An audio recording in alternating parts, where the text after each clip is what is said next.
নবীজি বলছেন, ওরে আমার সাহাবীরা,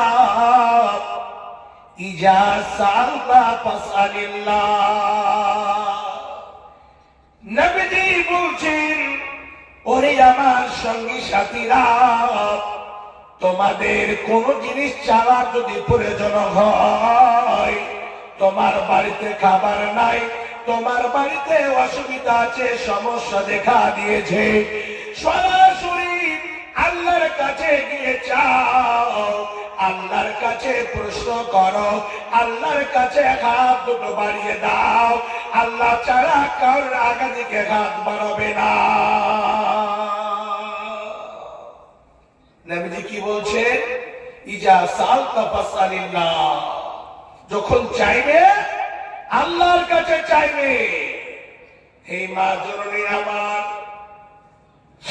আপনাদের কেমন হতে হবে মা, যারা মা হয়ে গিয়েছেন, যারা মা এখনো হতে পাননি, আপনাদের কাছে উপদেশমূলক একটা কথা বলে যেতে চাচ্ছি। এইরকম ভাবে রাত 12টা 1টার সময় এই ঠান্ডার মৌসুমে, হাড় কাঁপানো শীতের মৌসুমে সুন্দর করে উজু বানিয়ে নিলেন। উজু করে সুন্দর করে রুমের মধ্যে মুসাল্লাটা বিছিয়ে দেবেন। মুসাল্লাটা বিছিয়ে দিয়ে 2 রাকাত, 4 রাকাত, 6 রাকাত যতটা আপনার সম্ভব হবে ততটা নামাজ পড়বেন। নামাজ পড়ে হাত দুটো উপরে করে আল্লাহকে বলবেন, আল্লাহ কাজ করি আমার কদিন হয়ে গেল, 9 বছর 10 বছর হয়ে গেল, আল্লাহ ছেলে মেয়ে কোনো চোখে দেখতে পাইনি, আল্লাহ তুমি আমাকে একটা সন্তান দাও, আল্লাহ তুমি আমাকে একটা কন্যা দাও, আল্লাহ তুমি আমাকে একটা বেটা দাও। এইরকম করে আল্লাহর কাছে যদি কোরবান করতে পারে, আল্লাহর কাছে যদি চাইতে পারে, কেননা হযরত ইব্রাহিম আলাইহিস সালাম আল্লাহর কাছে চেয়েছিলেন। ইব্রাহিম আলাইহিস সালাম এমন অবস্থা, বয়স এত হয়ে গিয়েছে, আল্লাহকে বলছেন, রব্বি হাবলি মিনাস সালিহিন, আল্লাহ তুমি আমাকে একটা সুন্দর ছেলে দাও। এমন ছেলে দিও না যেই ছেলেটা যেন মদ পানকারী না হয়, এমন ছেলে দাও সেগুলো সুন্দর ভাবে আমার যখন নজরে পড়বে, আমার চক্ষু দুটো যেন ছেলেটাকে দেখে শীতল হয়ে যায়, আমার চক্ষু দুটো যেন ছেলেকে দেখে ঠান্ডা হয়ে যায়, এমন সৎ ছেড়ে দাও আল্লাহ, তোমার কাছে আমি চাচ্ছি। দোয়া করলেন। এইরকম করে আল্লাহ রাব্বুল আলামিন সুন্দরভাবে চাওয়ার পদ্ধতি দিয়েছেন। রব্বানা হাব লানা মিন আজওয়াজিনা ওয়া যুররিয়াতিনা, আল্লাহ তুমি আমাকে সুন্দর একটা বিবি দাও, আল্লাহ তুমি তার এইরকম পেট থেকে ভালো সন্তান দাও। এইরকম ভাবে আল্লাহর কাছে চাইতে হবে। হে মা, আল্লাহকে ছেড়ে যদি অন্য কারোর কাছে গিয়ে এরকম মান্যত মানলেন, আমার যদি ছেলে হয় তুই একটা চাদর চড়িয়ে দেব, আমার যদি ছেলে হয় একটা অমুক পীরের পীরের এতে কাজ করে দরবারে একটা আমি ছাগল দিয়ে দেব, এইরকম মান্য করা কোন রকম হাদিস কোরআনে অনুমতি দেয় না। চাওয়া যাবে না। যা কিছু চাইবে আল্লাহর কাছে চাইতে হবে। বিশ্বনবী বললেন, ইজা সাআলতা ফাসআলিল্লাহ, যখন কিছু চাইবে আল্লাহর কাছে সরাসরি চাইবে। হে মা জননী, কেমন কথা ভাবে হযরত ইমাম বুখারীর ঘটনা জীবনে যদি শোনেন, অল্প করে বলে দিচ্ছি।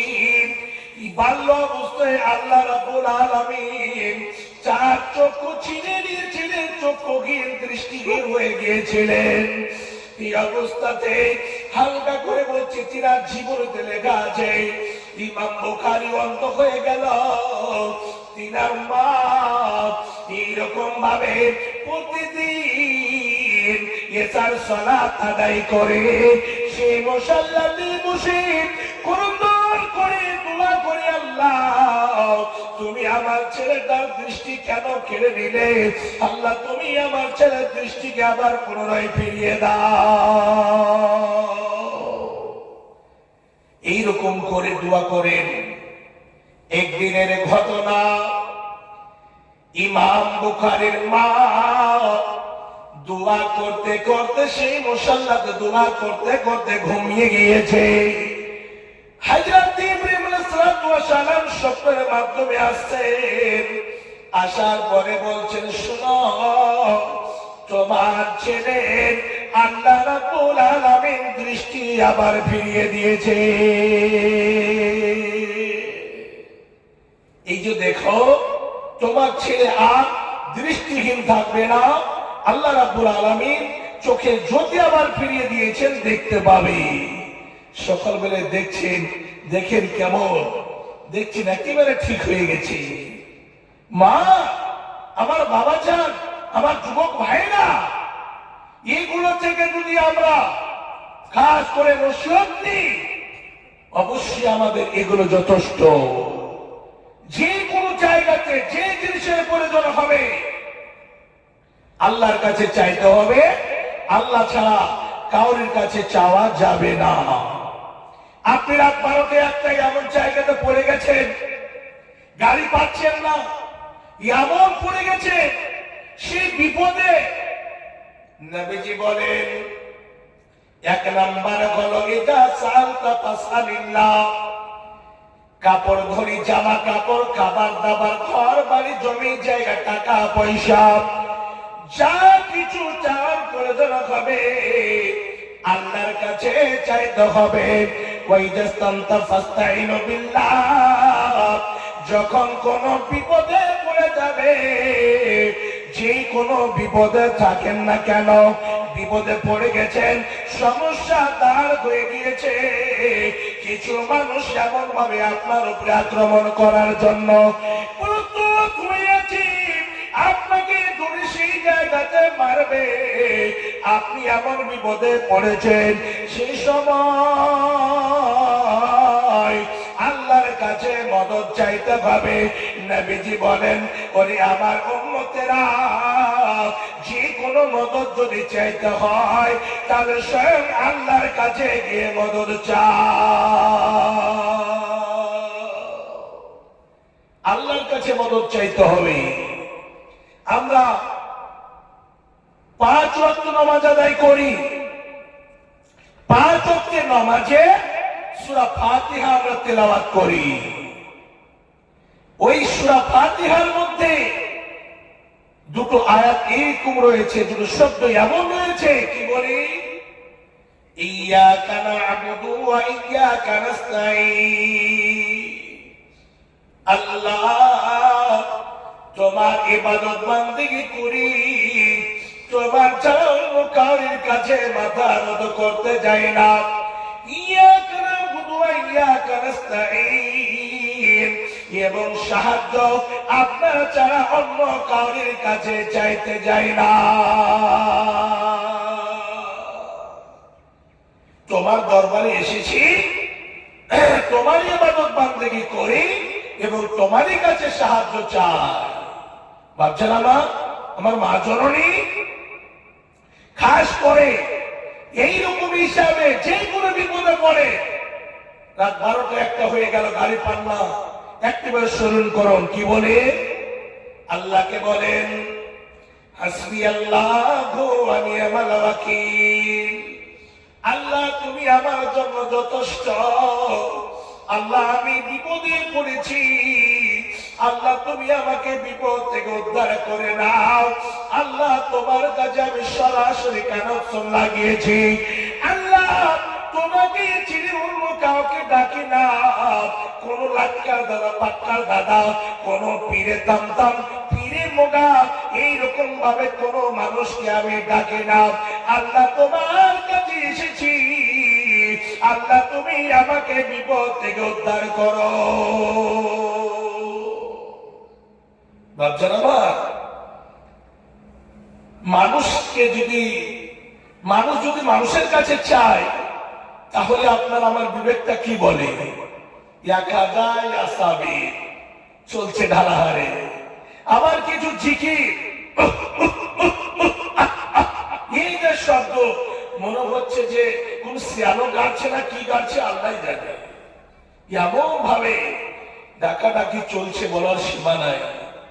বাবজান, এ দ্বীন ইসলাম এত সহজ। আদ-দীনুল ইউসর বলা হয়েছে, আদ-দীনুস সাহাল বলা হয়েছে। আমি যদি ইসলামটাকে সুন্দর করে ফলো করি আর তার উপরে চলি, অবশ্যই কোন রকম কোন জায়গাতে এইরকম অসুবিধা হবে না, সমস্যা হবে না, একেবারে সহজ। তা আমি বলছিলাম, আল্লাহকে ছেড়ে কাউকে ডাকা যাবে না। যা কিছু চাওয়া পাওয়া করে, দুঃখ বেদনা আছে, সরাসরি আল্লাহর কাছে চাইতে হবে, আল্লাহকে বলতে হবে। অবশ্যই আল্লাহ রাব্বুল আলামিন আমাদের ডাকে সাড়া দেবে। দ্বিতীয় নম্বরে তাহলে বলা হলো, আল্লাহকে ছেড়ে অন্য কাউকে ডাকা শিরক, আর শিরকের গুনাহ আল্লাহ রাব্বুল আলামিন ক্ষমা করবেন না। ছোট করে আপনাকে বলছি, শিরক কাকে বলে? যুবক ভাই, আপনি 4 লক্ষ টাকা খরচ করলেন, বিবাহ করলেন। 4 লক্ষ টাকা বিবাহতে খরচ করলেন, 30,000 20,000 টাকা বউটাকে আপনার স্ত্রীকে মোহর দিলেন, মোহর দিয়ে বিয়ে করে নিয়ে আসলেন। নিয়ে আসার পরে কিছুদিন তো ভালো আপনাকে বাসলো। কেমন ভালোবাসলো? ওই যে সুন্দরভাবে ওই বাংলাদেশে একটা বলে না, বলছে, স্বামী গো, জীবনে তুমি কোনদিন আমাকে ভালোবাসলে না। বলছে, হেবি ভালোবাসি। কেমন? না তো আলকাতরা টিনের মতো, কপটা লাগে, চোখটা লাগে, তোমাকে পকেটে দেব। জি, তো এরকম ভালোবাসলো। তারপরে দেখা গেল মাস পাশেকের পরে এরকম 5 মাস 6 মাস হয়েছে, তারপরে আর কিন্তু আপনাকে ভালোবাসে না। তখন এর বিবেক কিন্তু হিট হয়ে গিয়েছে, কাজ করছে না। তখন বলছে, হাই রে, এ তো অন্য কারোর সাথে কানেকশন লাগিয়ে দেয়নি। তো যদি কেউ চোর হয় বা বাড়ির স্ত্রীরা যদি চুন্নি হয়, তাহলে একে আপনি কতটা জগিয়ে রাখবেন, কতটা আপনি পাহারাদারি করবেন? আপনাকে ঘুম দিয়ে, আপনাকে শুইয়ে রেখে যদি চুরি করতে চায়, তাহলে 5 মিনিটের মধ্যে চুরি হয়ে যাবে। জি, এই কথাটা আপনারা মানছেন কিনা? কতটা চুরি করবেন, কতটা পাহারাদারি করবেন? আপনি তো ব্যবসা বাণিজ্য করেন, আপনি তো খেতে হাল চাষ না, চাষি মানুষ, চাষবাস করেন, তো বাড়িতে সবসময় থাকা যায় না। তো আসলে ওই জায়গাটাতে দেখা গেল যে খুব সাজগোজ করে শাড়ি পরে এখান থেকে বেরিয়ে গেল কলকাতা। স্বামীকে একবারও বলে না, স্বামী গো, কলকাতা যাব। তো বিয়ে করলেন আপনি, মোহর দিলেন আপনি, জামা কাপড় কিনে দেন আপনি, আর মোহাব্বত, প্রেম, প্রীতি, ভালোবাসা পায় অন্য কেউ। তো আপনি কি এটা মানবেন যে আমি সবকিছু দিয়েছি আর অন্য কেউ প্রেম, প্রীতি, ভালোবাসা পাবে? এটা কেমন কথা? না মৌলানা সাহেব, না হুজুর সাহেব, এটা মানা যাবে না। এটা কেউ মানবে না যার মধ্যে আল্লাহ গাইরাত দিয়েছে, যার মধ্যে খাস করে ইনসানিয়াত আছে, মানবতা কিছু বেঁচে আছে, হায়া শরম কিছু বেঁচে আছে। এটা কখনো মেনে নেবে না। জি, মানব না। খেতে আমি দিই, সবকিছু আমি দিই, আর অন্যর সঙ্গে সময় দেবে, অন্য সমাজে অন্যর সঙ্গে রাত কাটাবে, এটা কি মানতে পারি? না, কখনো না। অনুরূপ ভাবে যেরকম আপনি এখানে নাম মেনে নিতে পারেন না, আল্লাহ মেনে নিতে পারেন না। কেমন করে? আল্লাহ বলেন, বান্দারে শুনে রেখো, কাইফা তাকফুরুনা বিল্লাহি কুনতুম আমওয়াতান। আল্লাহ বলছেন, কাইফা তাকফুরুনা বিল্লাহি ওয়া কুনতুম আমওয়াতান ফাহইয়াকুম সুম্মা ইউমীতুকুম। আল্লাহ বলছেন, বান্দা কেমন করে তোমরা অস্বীকার করো, এমন জায়গাতে তোমরা ছিলে, আমি আল্লাহ তোমাদেরকে সুন্দর জায়গাতে আমি নিয়ে এসেছি, সুন্দর করে আমি তোমাদের এত শরীরের মধ্যে নিয়ামক দিয়েছি, এত সুন্দর করে আমি সুন্দর সুন্দর করে সৃষ্টি করেছি। বান্দা এতগুলো তোমাদের জন্য আমি করেছি, খাবার দাবার থেকে নিয়ে জামা কাপড় থেকে নিয়ে যতগুলো জিনিসের প্রয়োজন হয় আমি আল্লাহ তোমাদের জন্য দিয়েছি। বান্দারে কেমন করে তোমরা আমাকে অস্বীকার করো? কেমন করে আল্লাহকে আমরা অস্বীকার করে দিই? বাপজান, সমস্ত আল্লাহ রাব্বুল আলামিন দিয়েছে, আর আল্লাহকে ছেড়ে অন্য কাউরের আগে থেকে যদি মাথা নত করি, আল্লাহকে ছেড়ে অন্য কাউরের কাছে যদি চাই, তাহলে কি এটা ভালো হবে? কখনো হবে না। আল্লাহ সমস্ত জিনিস মেনে নিতে পারে, কিন্তু শিরকের মতো গুনাহকে আল্লাহ মেনে নিতে পারেন না। আল্লাহ বলছেন, ইন্নাল্লাহা লা ইয়াগফিরু আন ইউশরাকা বিহি ওয়া ইয়াগফিরু মা দুনা যালিকা লিমান ইয়াশা। আল্লাহ শিরক ছাড়া অন্য গুনাহকে ক্ষমা করে দেবে, কিন্তু শিরকের গুনাহ আল্লাহ ক্ষমা করবেন না। জি, এতটা শিরক বুঝে রাখেন।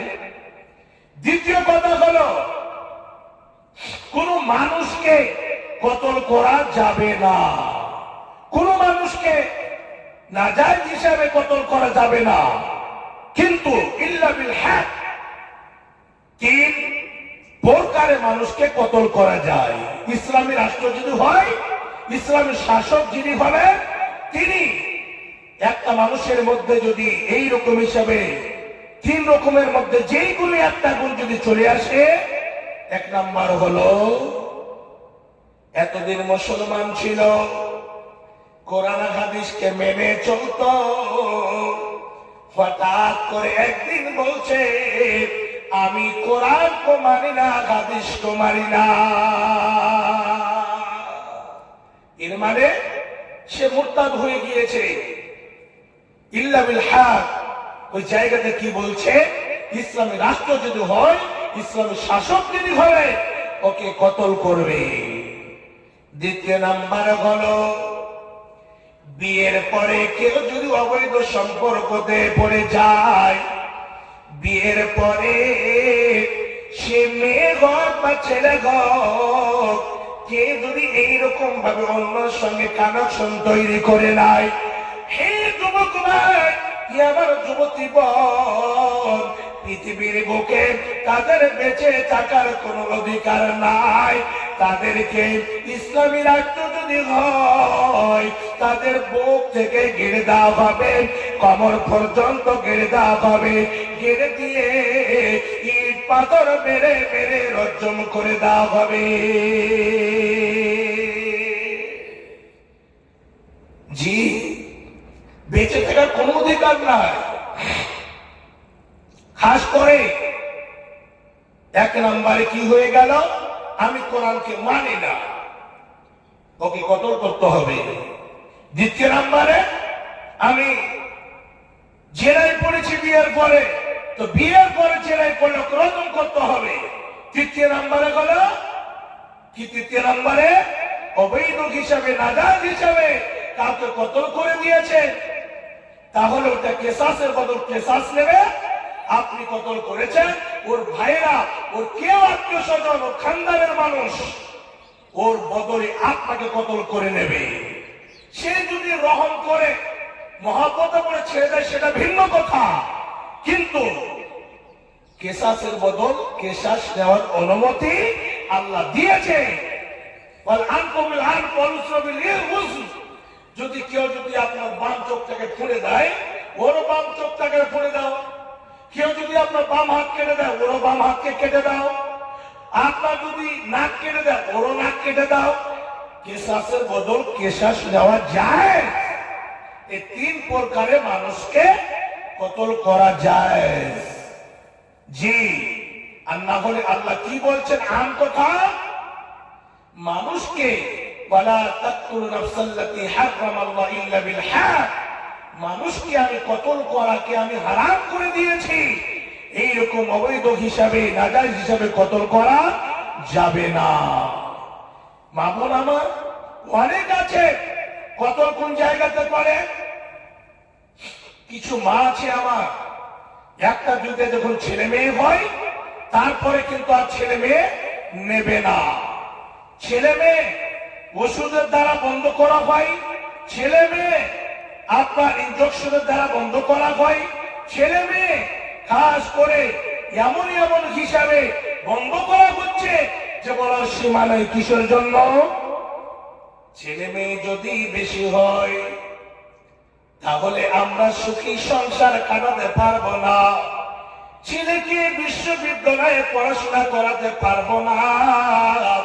তার জন্য অপারেশন করে ছেলে বন্ধ করা হচ্ছে, মেডিসিন ব্যবহার করে ছেলে মেয়ে বন্ধ করা হচ্ছে। আল্লাহ বলছেন বান্দারে শুনে নাও, ওয়ালা তাকতুলু আওলাদাকুম, তোমরা কোন সময় ছেলে মেয়েদেরকে কতল করে দিও না। কিসের ভয়ে? খাদ্যর ভয়ে, জামা কাপড়ের ভয়ে ছেলে মেয়েদেরকে হত্যা করে দিও না। নাহনু নারযুকুকুম ওয়া ইয়্যাকুম, আমি আল্লাহ তোমার 14 পূর্বপুরুষকে আমি খাবার দিয়েছি, আমি আল্লাহ তোমাদেরও খাবার ব্যবস্থা দেব। দেখেন বিয়ের পরে একটা এইরকম হিসাবে কতল করে। আর একটা কতল কেমন হয়ে হয়? অবৈধ সম্পর্কতে পড়ে গেল।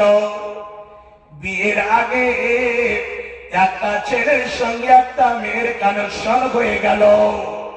হে যুবক ভাই, আমার যুবতী বোন, দেখেন এই গুনাহ কত বড় লাঞ্ছিত জায়গা। আপনি পড়ে গেলেন অল্প সাদের মুখে পড়ে ওর সঙ্গে শারীরিক সম্পর্ক হয়ে গেল। তারপরে 3 মাস 4 মাস চলে গেল, পেটে অবৈধ সন্তান ধারণ হয়ে গিয়েছে। সে সময় এই যে কাজ করেন এলাকার কাছে, এলাকার মানুষের কাছে, গ্রামের মানুষের কাছে কাজ করে দোষী হবে না। তার জন্য এক রকমের সেই সময় ছেলে মেয়েদেরকে হত্যা করা হচ্ছে। কোন হসপিটালে গিয়ে, কোন ক্লিনিকে গিয়ে ওই ছেলেটাকে ঘিরিয়ে দেওয়া হচ্ছে, ফেলে দেওয়া হচ্ছে। অনেক জায়গার খবর আপনারা শুনেছেন, দেখেছে পেপার পত্রিকাতে। কি ওই ছেলেটাকে, পূর্ণ ছেলে জন্ম হয়ে গেছে, আর বিয়ের আগে যদি ছেলে কোলে যদি থাকে তাহলে তো বলবি গ্রামের লোক, এই কলঙ্কনী মেয়ে, ছেলে কোথায় পালি, যার সন্তান কোলে, তোর তো বিয়ে এখনো হয়নি, অবশ্যই কানেকশন তুই কাউরির সাথে রেখেছিলি, তার জন্য ছেলে। আর কানেকশন না হলে তো ছেলে হবে না। দাসে এমন করা, ওই দোষী থেকে বাঁচবে, নিজেকে বাঁচাবে, তার জন্য ছেলেটাকে অনেক জায়গাতে পেপার পত্রিকাতে মোবাইল মাধ্যমে আমরা দেখেছি, কোন রাস্তার ধারে শুয়ে রেখে চলে এসেছে, কোন জঙ্গলে ফেলে দিয়ে চলে এসেছে। এই সম্পর্ক এমন জঘন্য সম্পর্ক। আল্লাহ কি বলছেন? বান্দা, তোমরা এই হিসাবে এইরকম ভাবে খারাপ কাজে যেও না, আর এইরকম অবৈধ সম্পর্ক করে অবৈধ রূপে ছেলে মেয়েদেরকে হত্যা করে দিও না। এটা আপনাকে অথরিটি দেয়নি। ওই ছেলেটা দুঃখ করে মা বাবার সামনে বলছে, কি বলছে? কি অপরাধ ছিল মাগো, ছেলেটি বলছে যাকে ফেলে দেওয়া হলো। যার সন্তান বলে মা বাবা তো নেই, বাবা থাকলে বিয়ের পরে যার সাথে সম্পর্ক হয়েছে হয়তো বাবা হয়, আর এখন মা তো এর বাবা নাই, তো মাকে দুঃখ করে ছেলেটি বলছে, কি বলছে, কি অপরাধ ছিল মাগো পেলে গেলি নর্দমায়, অবুঝ বলে কুকুর এখন কামড়ে কামড়ে খায়। ছেলেটি মাকে বলছে, মা তোমার অন্তরে কি দয়া ছিল না? তোমার অন্তরে কি একবার আমাকে বলে দয়া হয়নি? হে মা, তুমি এমন করে আমাকে ফেলে গেলে, আমার কোন বোধ নাই, আমার কোন শক্তি নাই যে আমি সেই জায়গা থেকে আমি বাঁচব। সেই জায়গাতে আমাকে অসহায় পেয়ে দুইটা চারটা করে কুকুর গিয়ে আবার আমার শরীর থেকে কামড়ে কামড়ে খাচ্ছে। হে মা আমার, যারা অবৈধ সম্পর্কে জড়িত তারা এইরকম হিসাবে ওই ছেলে মেয়েগুলোকে ফেলে রেখে চলে আসে। ওই ছেলে মেয়েগুলো দুঃখ করে বলছে, কি অপরাধ ছিল মাগো ফেলে গেলি নর্দমায়, অবুঝ বলে কুকুর এখন কামড়ে কামড়ে খায়। নিজের সুখটাই বুঝলি মাগো, নিজের সুখটাই ভাবলি মা, আমার কথা ভাবলি না। জন্ম কেন দিলি রে তুই, আগে কেন বুঝলি না? অল্প সুখের মুখে ডুবে, অল্প সুখের মুখে ডুবে আল্লি ধরার বুকে, তোদের সুখের বলি আমি কুকুর জীবের মুখে। মা তুমি যদি অল্প সুখের মুখে যদি না পড়তে, এইরকম সম্পর্ক যদি না করতে, তাহলে মা এখন আমি কুকুরের বুকে আসতাম না, আমাকে এই জায়গাতে কুকুর কামড়ে কামড়ে খেত না। এই দাসা তারপরে কি বলছে, অল্প সুখের মুখে ডুবে আলগি ধরার বুকে, অল্প সুখের মুখে ডুবে আলগি ধরার বুকে, তোদের সুখের বলি আমি কুকুর জীবের মুখে।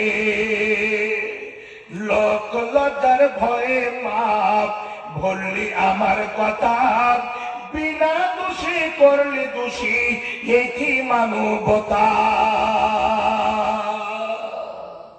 ছেলেটি বলছে, মা আমি কোনো পাপ করিনি, আমি কোনো দোষ করিনি, কিন্তু নিজের দোষটা থেকে নিজেকে বাঁচার জন্য নিজে দোষী হয়েছ, নিজেকে দোষী থেকে বাঁচার জন্য আমাকে এমন জায়গাতে ফেলে গেলি যাতে করে কেউ বুঝতে না পারে। মা এটা কি তোমার মানবতা? এটা কি তোমার এইরকম ইনসানিয়া?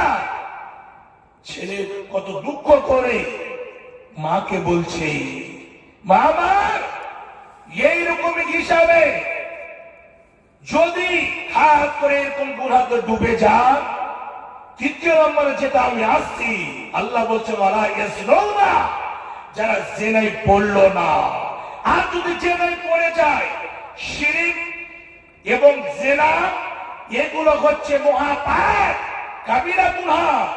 এই গুনাহগুলো যদি কেউ করে তাহলে দুনিয়াতে আল্লাহ শাস্তি দেবে এবং আখিরাতে তো শাস্তি আছে। তার জন্য আল্লাহ রাব্বুল আলামিন সমস্ত বান্দা বান্দীদেরকে সতর্ক বাণী দিয়েছেন, বান্দা হে আমার বান্দীরা, কি বলেন আল্লাহ বলছেন, ওয়ালা তাকরাবুল ফাওয়াহিশা মা যাহারা মিনহা ওয়া মা বাতান। ওরে আমার বান্দা বান্দীরা, তোমরা এইরকম হিসাবে ফোস কাজে যেও না, জঘন্য কাজে পা বাড়াবে না। হে আমার বান্দা বান্দীরা, তোমরা অবৈধ সম্পর্কতে পড়ে যেও না। হে বল খালাতো বোনের সঙ্গে খালাতো ভাই জড়িত হয়ে আছে, মামাতো ভাইয়ের সঙ্গে মামাতো বোন জড়িত হয়ে আছে, আবার কাকাতো ভাইয়ের সঙ্গে কাকাতো বোন জড়িত হয়ে আছে। এইরকম হিসাবে বন্ধু বান্ধব আবার এই জায়গাতে এমন ভাবে বয়ফ্রেন্ড গার্লফ্রেন্ড সিস্টেমে চলে। হে বল, এইরকম সম্পর্ক রাখা যাবে না। খাস করে দুই প্রকারের সম্পর্ক আছে। এক প্রকারের সম্পর্ক হলো পৃথিবীর বুকে এক প্রকার মেয়ে আল্লাহ মুখরিমা বলে কোরআনের মধ্যে উল্লেখ করেছে।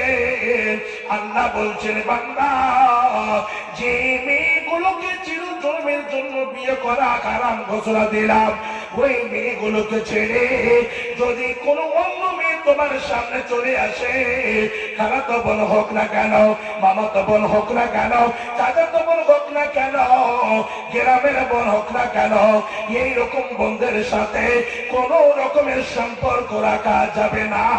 ওগুলো জায়গা থেকে বেঁচে থাকতে হবে। বিশ্বনবী বলেন, এইরকম হিসাবে যদি কেউ গায়ের মুখরিমামে গায়ের মুখরিম পুরুষ কাকাতো ভাই কাকাতো বোন দুইজন যদি এক জায়গাতে থাকে, নবীজি বলেন ওয়াসালিসু শাইতান, তৃতীয় নম্বর সেই জায়গাতে শয়তান থাকে। তৃতীয় নম্বরে সেই জায়গাতে শয়তান থাকে। আর শয়তান কি বলবে?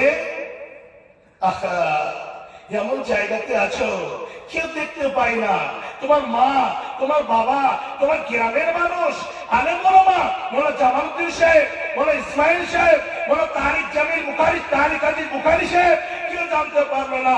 এখানে বড় বড় ধনী মানুষ অনেক আছে, গ্রামের কেউ জানতে পারলো না। একটু মজার ঠাট্টা, হাসি মজার কিছু মত বিনিময়, কিছু এরকম কিছু করো, শয়তান দুইজনের অন্তরে এমন ভাবে ওয়াসওয়াসা দেবে, এমন ভাবে ওয়াসওয়াসা জাগিয়ে তুলবে, শয়তান ওই জায়গাতে দুইজনের কেমন করে পেট্রোল এবং আগুন এক জায়গাতে যেমন স্থির থাকতে পারে না, সিস্টেমে থাকতে পারে না, একেবারে এক অপর যদি পাশাপাশি হয়ে যায়, দুটো যদি এক জায়গাতে হয়ে যায়, তাহলে দুটোই এক অপরের পিছনে ছুটে পড়বে। জি, কাকাতো ভাই কাকাতো বোন, মামাতো ভাই মামাতো বোন, এগুলো হচ্ছে গায়ের মোহরে মামি, গায়ের মোহরিন পুরুষ। জি, এদেরকে বিয়ে করা যায়, এদের সম্পর্ক চলবে না। এরকম সম্পর্ক যদি করে, এটাই হচ্ছে অবৈধ সম্পর্ক। আর অবৈধ সম্পর্কতে যখন চলে যাবে, সে ইহকালও হারাবে, পরকালও হারাবে।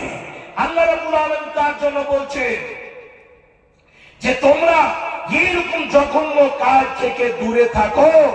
ওয়ালা তাকরাবুল ফাওয়াহিশা মা যাহারা মিনহা ওয়া মা বাতান, সে প্রকাশ্য হোক বা লুকায়িত অবস্থায় হোক, এইরকম হিসাবে দেখিয়ে হোক, গ্রামগঞ্জে হোক, বাইরে হোক, মাঠে হোক, গ্রামে হোক, বাড়িতে হোক, রাত্রিবেলায় হোক, দিনের বেলায় হোক, যে কোনো হালাতে হোক, খারাপ কাজে যাওয়া যাবে না। আল্লাহ বলছেন, বান্দা বান্দিরা তোমরা শোনো, এইরকম অবৈধ জায়গা থেকে, অবৈধ সম্পর্ক থেকে, পৌষ কাজ থেকে, এইরকম অশ্লীল কাজ থেকে দূরে সরে থেকো, ওর নিকটে যেও না। কেমন করে?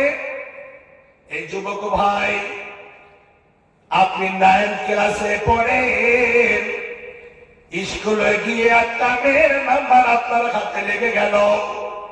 ওই মেয়েটি আবার 10th ক্লাসে পড়াশোনা করে, ওই মেয়েটি আবার একটা যুবক ভাই নাম্বার মোবাইলে এসে গেছে, পেয়ে গিয়েছে।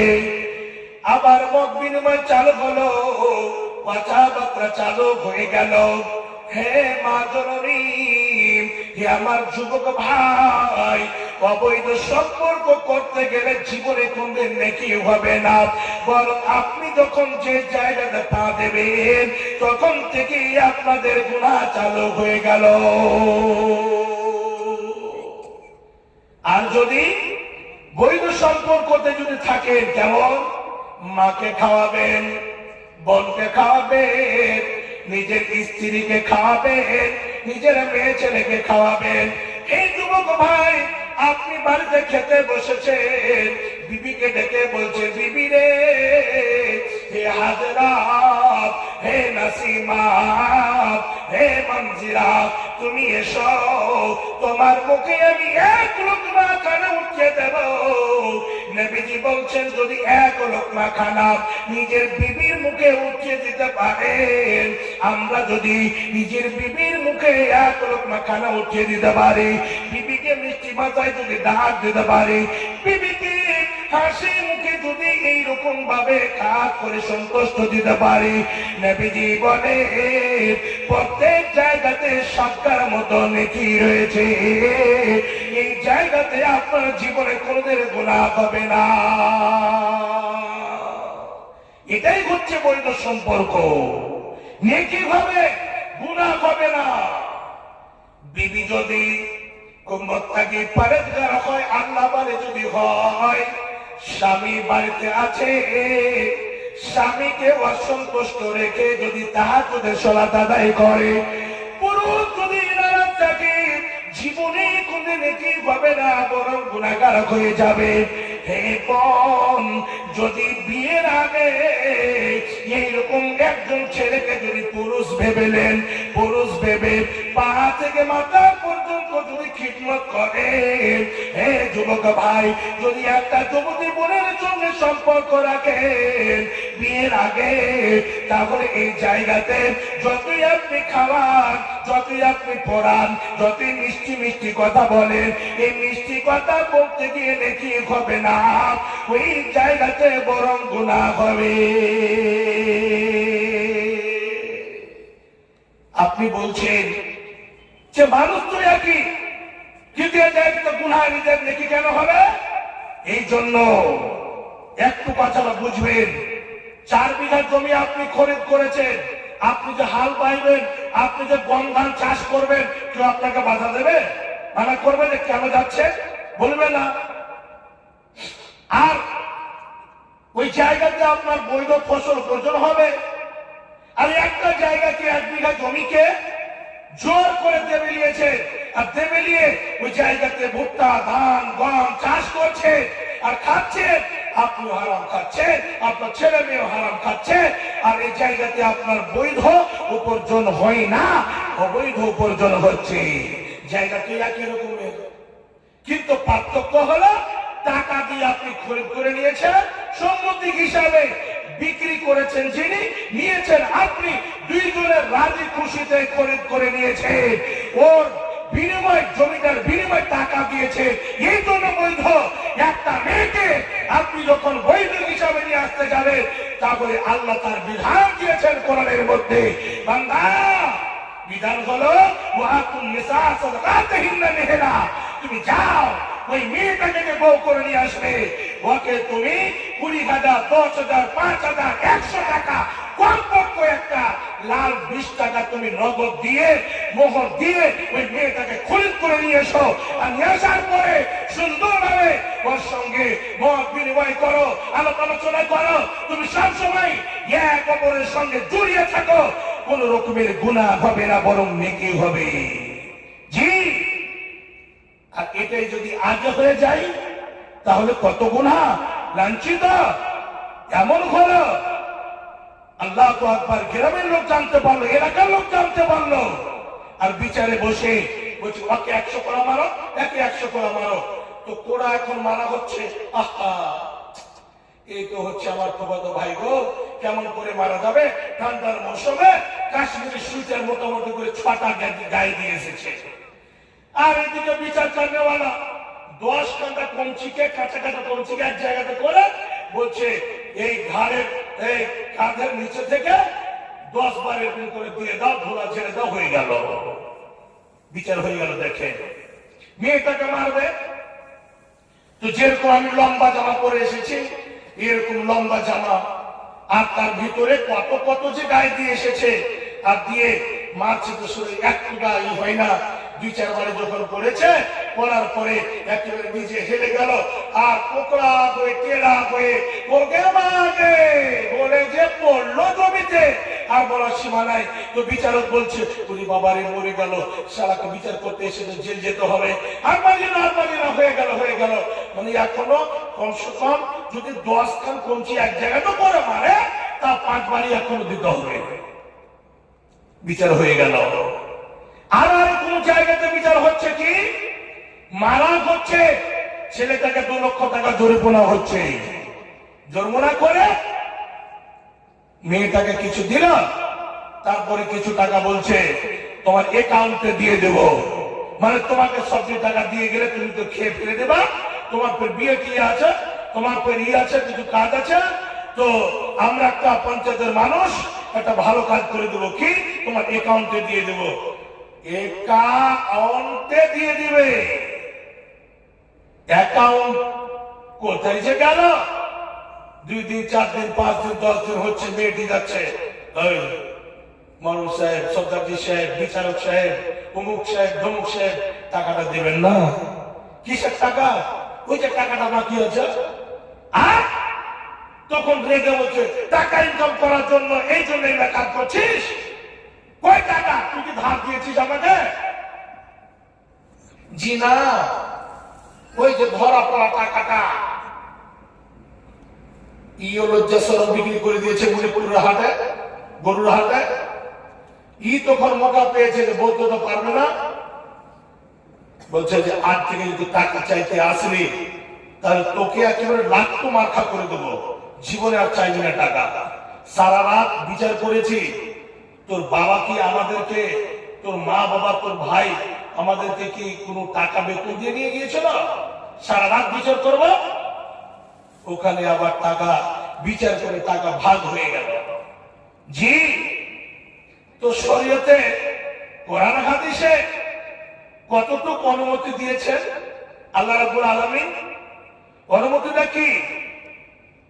খাস করে আল্লাহ রাব্বুল আলামিন কোরআনের মধ্যে ঘোষণা দিচ্ছেন যে কেউ যদি অবিবাহিত ছেলে মেয়ে অবৈধ সম্পর্কতে পড়ে যায় আর তার ধরা পড়ে গেল, ওদের শাস্তি 100 করে কোড়া মারা, আর ছেলেটাকে 1 বছরের জন্য নিজের দেশ থেকে অন্য দেশে বিতাড়িত করে দেন, ওকে তাড়িয়ে দেন। কেন তাড়াতে হবে? যে ওই গ্রামে যেতে গেলে মেয়েটির নজরে অন্য নজর পড়বে, তখন আবার নতুন করে মহব্বত সৃষ্টি হবে, যেন দেখা না হয়, তার জন্য আলাগ করে দাও।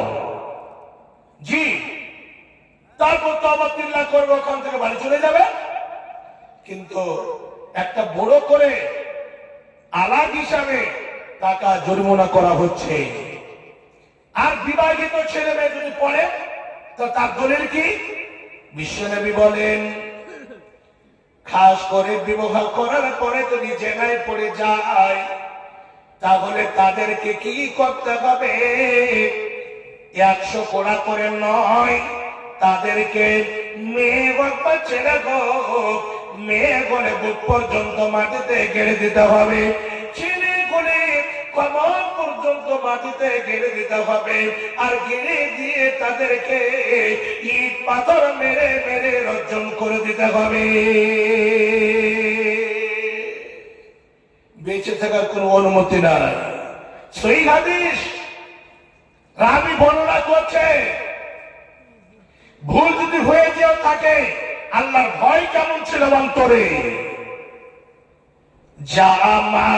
মাইজ ইবনে মালিক ইলা নবী সাল্লাল্লাহু আলাইহি ওয়াসাল্লাম, তিনি বলছেন, মাইজ ইবনে মালিক নবীজির কাছে এসে বলছেন, তাহিরনি ইয়া রাসূলুল্লাহ, নবী গো আমাকে পাক পবিত্র করে দেন, আমাকে পাক পবিত্র করে দেন।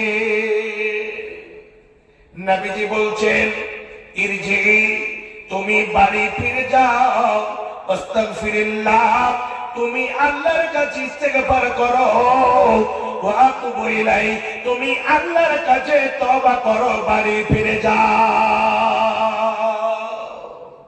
অল্প রাস্তা যাচ্ছে, আবার ফিরে আসছে। কেন?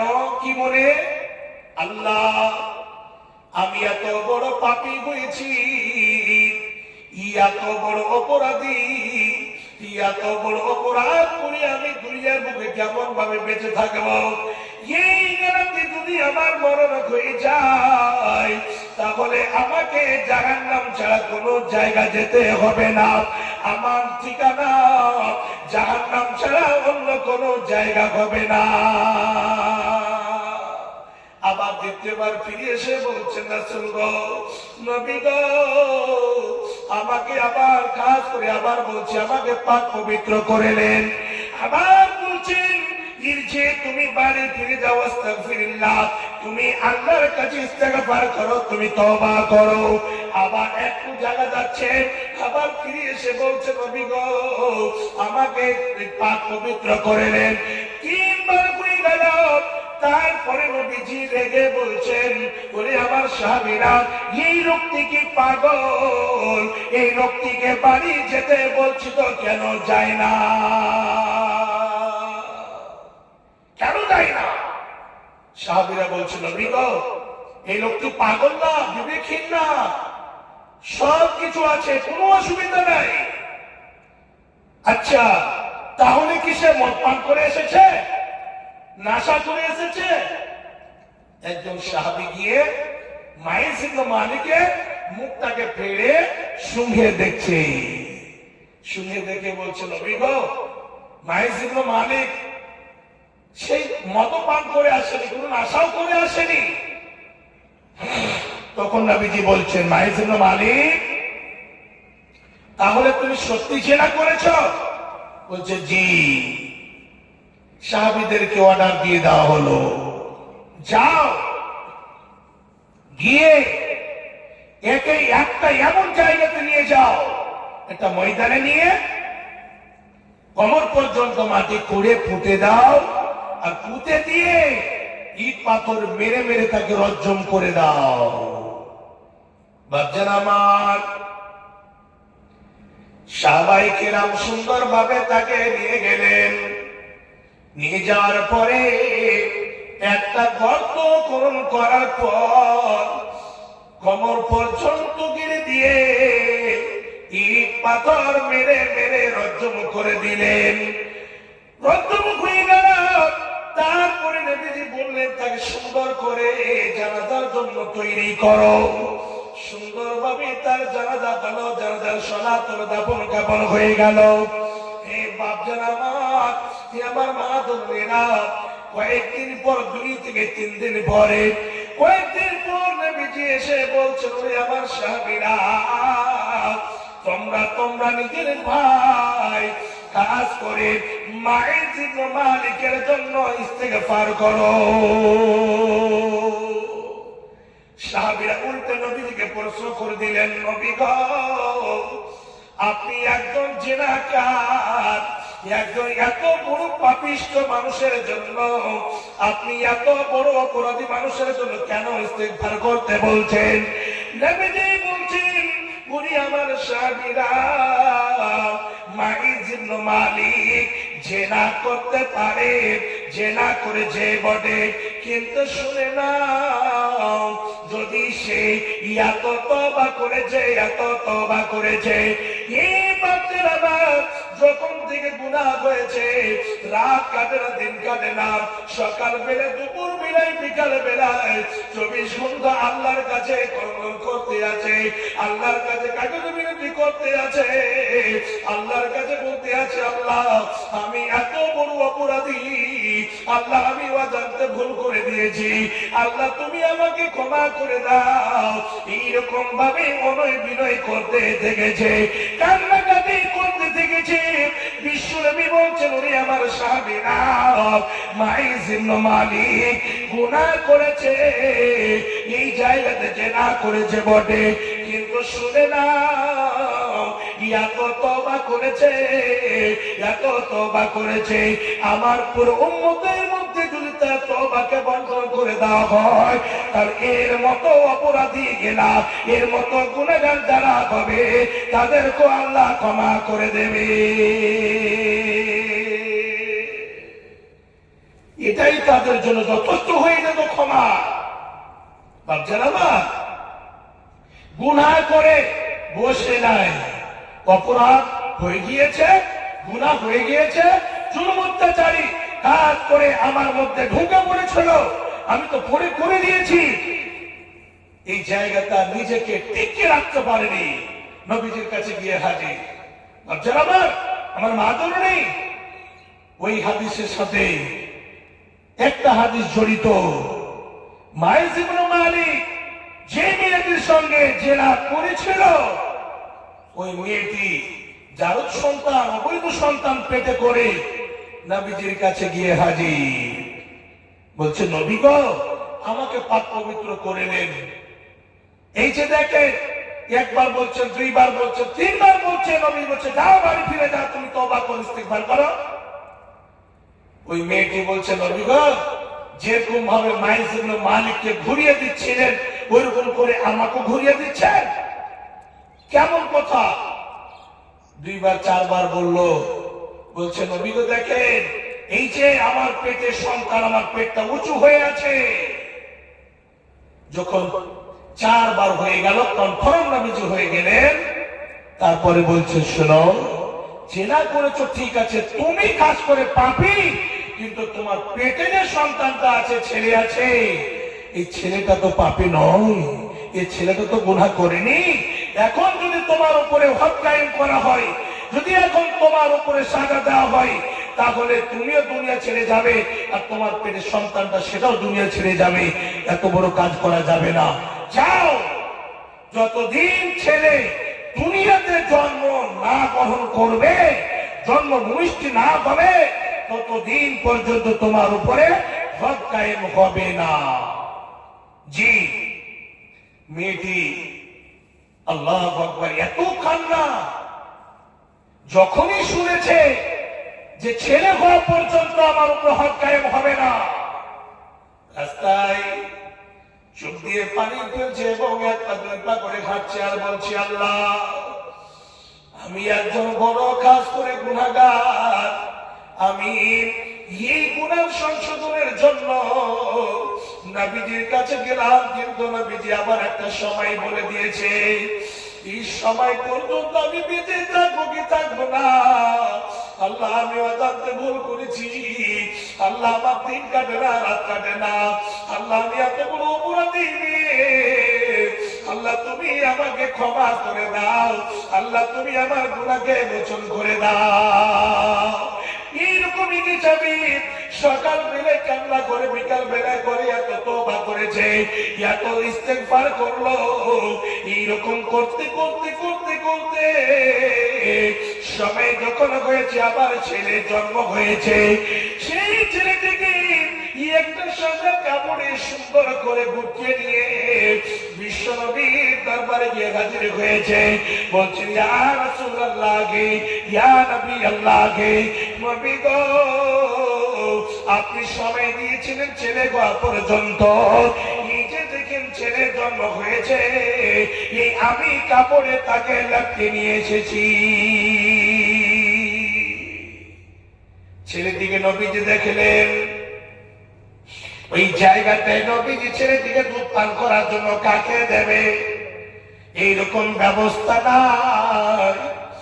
এখন যদি হদ কায়েম করে দেওয়া হয়, তাহলে ছেলেটি যে খাবার খেতে শিখেনি, কেমন করে বাঁচবে?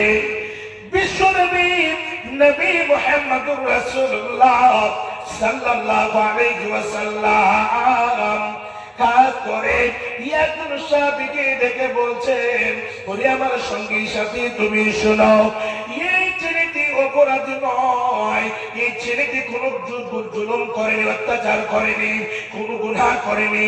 এই ছেলেটিকে তুমি নিয়ে যাও, লালন পালন করো, সুন্দর ভাবে রাখো, তার যত যা কিছু দেখবার আছে তুমি করো।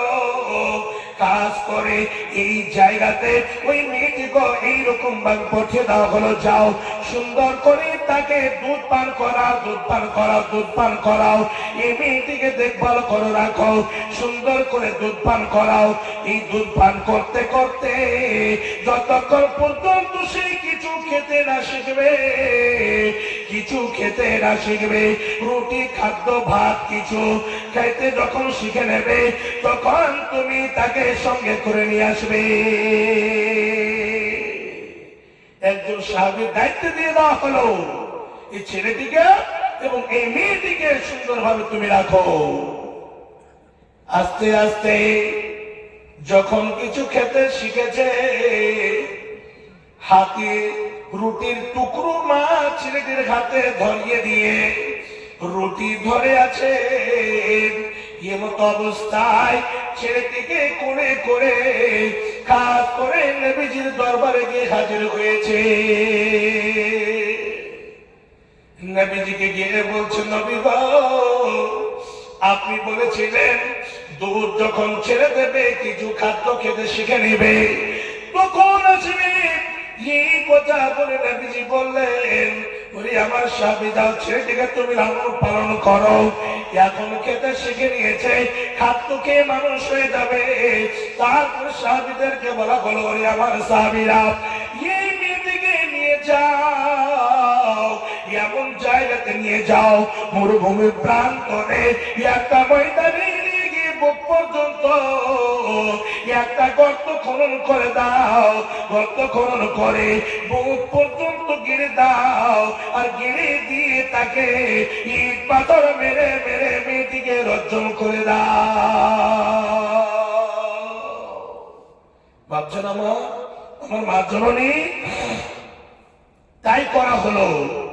নিয়ে গেল, নিয়ে গিয়ে একটা গর্ত খনন করার পর বুক পর্যন্ত গেড়ে ইট পাথর মারতে আছে, মারতে আছে, মারতে মারতে ওর মধ্যে খাস করে একজন সাহাবী এইরকম হিসাবে একটা পাথর তার মাথার দিকে ছুড়েছে।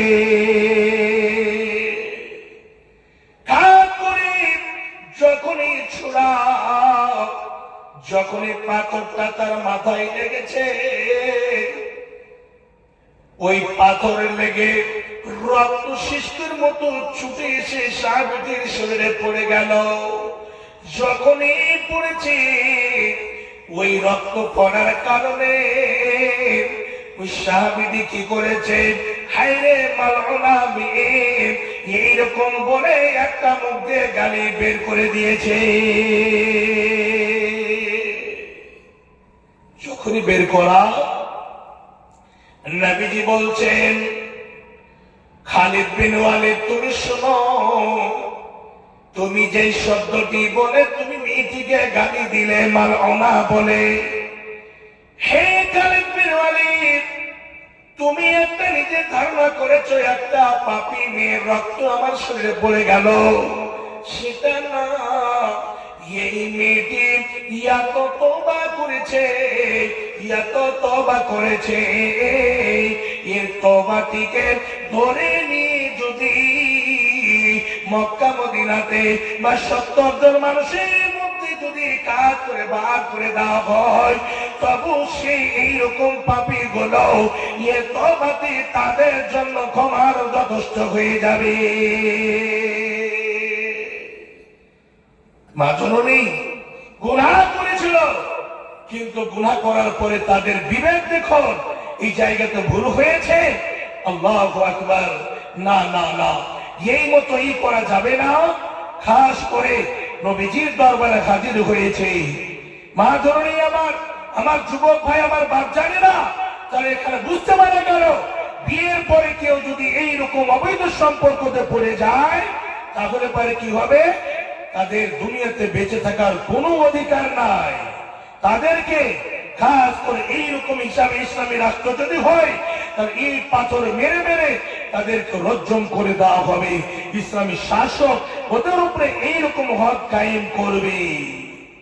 গুনাহ হয়েছে, এতগুলো গুনাহ, তবু আল্লাহ রাব্বুল আলামিন প্রতি রাত নিচু আকাশে এসে ডাক দেন, কি আছো বান্দা, কি আছো বান্দি, যে খাস করে আমার কাছে গুনাহ ক্ষমা নেবে, আমার কিছু কিছু চাইবে, রাত 1টা-2টার সময় রাতের 3য় অংশতে নিচু আকাশে এসে ডাক দেন। ওই সমাজে গুনাহ হয়ে গিয়েছে, আল্লাহর কাছে একটু যদি কান্নাকাটি করে, চোখ দিয়ে যদি পানি ঝরা, ওই সময় যদি রব্বানা যালামনা আনফুসানা আল্লাহ তুমি আমাকে ক্ষমা করে দাও, আল্লাহ তুমি আমাকে মাফ করে দাও। আল্লাহ আমি এত বড় গুনাহ করেছি, আল্লাহ জীবনে তোদের নেকির কাজ করিনি। আল্লাহ কেউ আমার গ্রামে জেগে নাই, না শুনিয়া সমস্ত মানুষ ঘুমন্ত অবস্থায় রয়েছে। আল্লাহ ইয়াকে আমি তোমার দরবারে হাজির করেছি। এইরকম বলে রাত্রে 2-3টার সময় যদি এইরকম জাগ্রত হয়ে খাস করে আল্লাহকে যদি আমরা স্মরণ করতে পারি, আল্লাহর কাছে যদি আমরা হাজির হয়ে যাই, আল্লাহ রাব্বুল আলামিন আমাদের ডাকে সাড়া দেবেন এবং সমস্ত গুনাহগুলোকে আল্লাহ ক্ষমা করে দেবে। কিন্তু চাইতে হবে এক ফোঁটা যে চোখ দিয়ে জল বেরিয়ে আসবে, এই এক ফোঁটা জল যদি মাটিতে পড়ে, তার আগে মাটিতে পড়ার আগে আল্লাহ আপনাকে ক্ষমা করে দেবেন।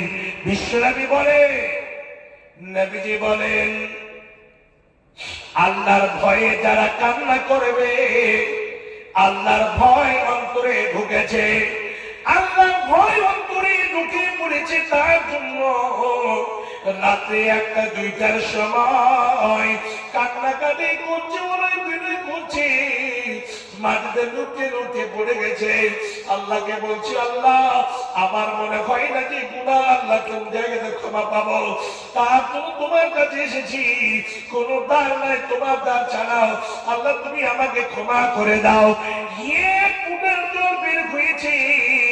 বিশ্বনবী বলেন, ওয়াইনুন বাকাত মিন খাশিয়াতিল্লাহ, যে চক্ষু আল্লাহর ভয়ে ক্রন্দন করে, সেই চক্ষু আল্লাহর জাহান্নামে যাবে না, আল্লাহর জাহান্নামে যাবে না। আল্লাহর ভয় যে এসেছে, তার জন্য ক্রন্দন করছি আমরা। এই চক্ষু দিয়ে যে জল বেরিয়ে এসেছে, এই জল বের হওয়ার কারণে আল্লাহ জাহান্নামে দেবেন না। ভাবছেন আমার দ্বিতীয় নম্বরে হলো, আর দ্বিতীয় নম্বরে এক প্রকার চক্ষু আছে, যে যারা দিনের কাজের জন্য রাত জাগরণ করে পাহারা দেয়। কোন জায়গাতে বিধান হচ্ছে ভালোর জন্য, দিনকে কাজ করে বাঁচার জন্য, ইসলামকে টিকার জন্য রাত জাগরণ করছেন। আজকে রাত জাগরণ করছেন, কালকে রাত জাগরণ করবেন ভালো কাজের জন্য, খাস করে আল্লাহর পথে ফি সাবিলিল্লাহ যারা রাত জাগরণ করে পাহারা দেয়, এই চক্ষু আল্লাহর জাহান্নামে যাবে না। নারে তাকবীর! আল্লাহর জাহান্নামে যাবে না। জি, কেমন জাহান্নামে যাওয়া সম্ভব? নবীজি উদাহরণ দিয়ে বলছে, ওরে আমার উম্মতেরা, এই 2 প্রকারের চক্ষু আল্লাহর জাহান্নামে যাবে না।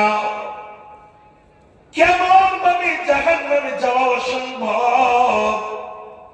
যেমন ভাবে বাড়িতে গাভী আছে, দুধ দেয়, গাভীর ওলাদ থেকে দুধ দহন করে, গাভীর বাট থেকে দুধ বের করার পরে কেউ যদি বলে এই দুধগুলোকে পুনরায় তার বাটের মধ্যে ফিরিয়ে দাও, যে মতো দুধকে ফিরানো অসম্ভব, সেই মতো এই 2 প্রকারের চক্ষু আল্লাহর জাহান্নামে যাওয়া অসম্ভব। জাহান্নামে যাবে না। আল্লাহ কত দয়া! আল্লাহ রাব্বুল আলামিন খাস করে এতগুলো গুনাহ করার পরও আল্লাহ রাব্বুল আলামিন ক্ষমার দৃষ্টিতে দেখছেন, আল্লাহ রাব্বুল আলামিন দয়ার দৃষ্টিতে দেখছেন। কেন? আল্লাহ রাব্বুল আলামিন একখানা রহমতকে সারা বিশ্বের মধ্যে ভাগ করে দিয়েছেন।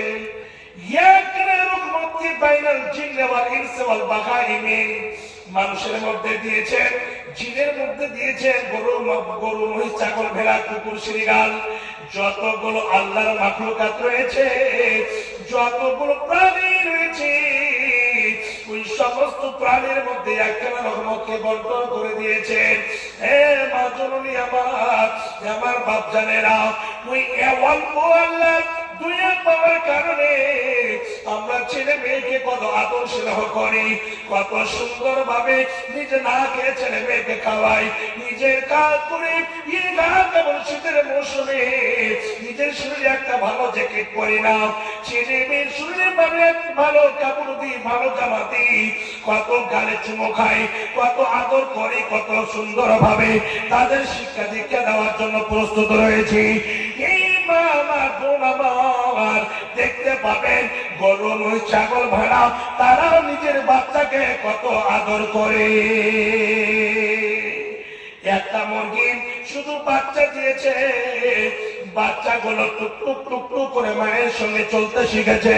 হঠাৎ করে একটা কাক এসে শুধু উড়েছে, একটা চিলকে যখন মা দেখতে পেয়েছে, ওই চিল থেকে মা যখন নিজের বাচ্চাগুলোকে বাঁচার জন্য নিজের ভাষা দিয়ে কাক করে বাচ্চাগুলোকে দেখে নিজের দুটো ডানার মধ্যে লুকিয়ে রাখে। এই মা নিজের বাচ্চাগুলোকে বাঁচার জন্য ওই চিলের সঙ্গে যতগুলো মোকাবিলা করা প্রয়োজন, যেই জায়গাতে যেই মুহূর্তে যেই মতো দাঁড়িয়ে থাকার প্রয়োজন, সেই মতো মা চারটান হয়ে পাথর হয়ে মা নিজের বাচ্চাগুলোকে বাঁচার জন্য দাঁড় হয়ে থাকে। হে মা আমার, হে বোন আমার, আমার বাপ জানেরা দেখতে পাবেন এক জায়গাতে এই একটা মুরগি নিজের বাচ্চাগুলোকে নিয়ে বসে আছে। হঠাৎ করে একটা সাপ ঢুকে গেল, ওই সাপটা এসে ওই বাচ্চাগুলোকে ধরার জন্য ফের তুলেছে, সফল মারতে যাবে। এই মা নিজের জানটা পারওয়া না করে, নিজের জীবনটার পারওয়া না করে চট করে সেই জায়গাতে ওই সাপটার সঙ্গে এইরকম ভাবে মোকাবিলা করতে লাগে। শেষের বেলায় এই সাপ ওই বাচ্চাগুলোকে খেতে পেল না।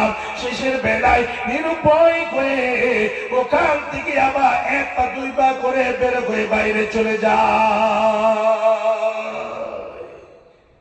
মুরগি নিজের বাচ্চাগুলোকে বাঁচার জন্য এইরকম নিজের জীবনটাকে বাজিতে রেখে ওর সঙ্গে মোকাবিলা করছে, ওর সঙ্গে এমন ভাবে লেগে আছে। কোন কোন সময় দেখবেন আল্লাহু আকবার, এইরকম মা জননী পৃথিবীর বুকে আছে যে ছেলে মেয়ের প্রতি দয়া ময়া নাই। আমি কয়েকদিন আগে একটা সোশ্যাল মিডিয়াতে খবর শুনলাম, আর এগুলো হয়তো বাঁচার জন্য করে, কিন্তু বাস্তব ঘটনা কোন জায়গাতে ঘটে থাকে এগুলো, যে 4 ছেলের মা 5 ছেলের মা, একটা ছেলে দুধ খাওয়া অবস্থাতে বিছানায় শুয়ে দিয়ে অন্যর সঙ্গে চলে গেছে, অন্যর সঙ্গে গিয়ে বিয়ে করে নিয়েছে। এদিকে বাচ্চা কান্নাকাটি করছে, কত কি করছে। বাবা ফোন করে বলছে, মানে আগের স্বামী, তুমি চলে এসো, আমি মেনে নেব। কিসের জন্য বলছে? ওর জন্য না, এত বড় গুনাহ করার পরও, অন্যর সঙ্গে সম্পর্ক করে পালিয়ে যাওয়ার পরও সব কিছুকে চাপা দিতে চাচ্ছে। কিসের জন্য? শুধু 2টা 3টা যে ছেলে মেয়ে হয়েছে, এই ছেলে মেয়েগুলোর দিকে যখন দেখে তাকিয়ে আর চোখ দিয়ে পানি ফেলে, হাইরে 6 মাস হয়ে গেল এই আমার বাচ্চারা মায়ের হাতে রান্না করা খানা খেতে পায়নি, আমার ছেলে মেয়েগুলো মা বলে ডাকার সুযোগ নাই। এইরকম করা, এইরকম দেখে, কষ্ট দেখে, দুঃখ দেখে স্বামী ফোন করে বলছে, বিবি রে, এখনো তুমি আমার বিবি হয়ে আছো কেন? তুমি এখনো তালাক নেওনি, আর শরীয়ত হিসাবে এখনো তালাক হয়নি, ওদের বিয়েও হয়নি। কমপক্ষ ভাবে যদি নাও চলে, স্বামী যদি তালাক না দেয়, তার ইসলামে তার অথরিটি দিয়েছে, মেয়েটাকে খোলা তালাক নিতে হবে। কিছু যায়নি, বলছে আমি মেনে নেব। তুমি 6 মাস 7 মাস তুমি অন্যর সঙ্গে রাত কাটিয়েছ, এটা তো আমি মেনে নেব। ছেলেগুলো যে আছে তার জন্য। বাপজান আমার, ছেলেটা মোবাইল ধরেছে, মাকে বলছে, মা তুমি আসবে না? বলছে, না আমি যাব না। মা আমি যে খেতে পাইনি, একটাই কথা ঢালাহারে শেষ পর্যন্ত বলছে আমি যাব না। এগুলো ঘটনা অহরহ ঘটছে। এইগুলো মেয়ে আসলে মেয়ে নয়, এদের মধ্যে এমন যখন মাঝে ঢুকে পড়েছে, এদের পেট থেকে যে ভালো ছেলে মেয়ে জন্ম নেবে এটা জীবনে আশা করিয়েন না। তা আসলে বাস্তবে মা বাবা এত কষ্ট করে, এত মহাব্বত প্রেমে ভালোবাসা কেন দেয়? একটা যে আল্লাহর মহাব্বত, আল্লাহর দয়া জমিয়ে এসেছে, আর ওর মধ্যে কিছু অংশ আমরা পেয়েছি, তার কারণে 99 খানা দয়া আল্লাহর কাছে আছে। আল্লাহ ওই 99 খানা দয়া নিয়ে প্রতি রাত এসে ডাক দিয়ে বলছে, বান্দা কি আছো, এসো আমার কাছে, আমি ক্ষমা করার জন্য প্রস্তুত হয়ে আছি। কে কি চাইবে আমি তোমাদেরকে দেওয়ার জন্য প্রস্তুত হয়ে আছি। মাজরুনি আমার বাচ্চারা, মা এই সময়টাতে যদি আমরা এরকম আল্লাহর কাছে অনয় বিনয় করে কাকতে বিনতি করি আর সুন্দর ভাবে আল্লাহর কাছে ক্ষমা চাই, অবশ্যই আল্লাহ হচ্ছেন গাফফার, আল্লাহ হচ্ছেন রহমান, আল্লাহ হচ্ছেন রহিম, আল্লাহ হচ্ছেন গফুর রহিম, আল্লাহ হচ্ছেন আরহামুর রাহিমিন। আল্লাহ অত্যন্ত দয়ালু ক্ষমাশীল, আল্লাহ মাফ করনে ওয়ালা, আল্লাহ রাব্বুল আলামিন ক্ষমা করবেন। খাস করে রাত 12টা প্রায় মোটামুটি পেরিয়ে গেছে, আর শেষের বেলায় একটা কথা বলে কালকে রাত্রে আপনাদের সারা রাত জাগ দিতে হবে। আমি বলতে চাই, মাজরুনি আমার, আপনারা যদি নিজেকে বাঁচিয়ে রাখেন, নিজেকে যদি ভালো রাখেন, যাদের বিবাহ হয়েছে আপনারা এখনো সচেতন হয়ে যান যে আমি শুধু আমার স্বামীর জন্য যত যা কিছু প্রেম প্রীতি ভালোবাসা দেওয়া হবে আমার স্বামীকে দেব, আর স্বামী আমাকে দেবে। এই কথাটা যদি আপনারা রাখেন, কেন বিশ্বনবী বলছেন যে মেয়েদের জান্নাতে যাওয়া অতি সহজ। মেয়েরা যদি 4খানা কাজ করে দেয়, জীবনের মুখে বেশি কাজ করতে হবে না। কিন্তু মা বোনেরা, এখন এই কাজটা কিন্তু ঘটে গেছে। মোদি চাচা যখন থেকে টয়লেট দিয়ে দিয়েছে, তখন থেকে এটা ঘটে গিয়েছে। অনেক জায়গাতে আমরা শুনেছি যে মাগরিবের পরে দিনের বেলা কাজ করার মধ্যে মানে সবাই ব্যস্ত, তো বাইরে বের হওয়ার কোনো সুযোগ ছিল না, থাকতো না। তো রাতের বেলায় মাগরিবের পরে বদনা হাতে নিয়ে নিল, লোটা হাতে নিয়ে নিল, পানি ভরে 5 জন 7 জন 10 জন করে একেবারে চলে গেল একটা ময়দানে।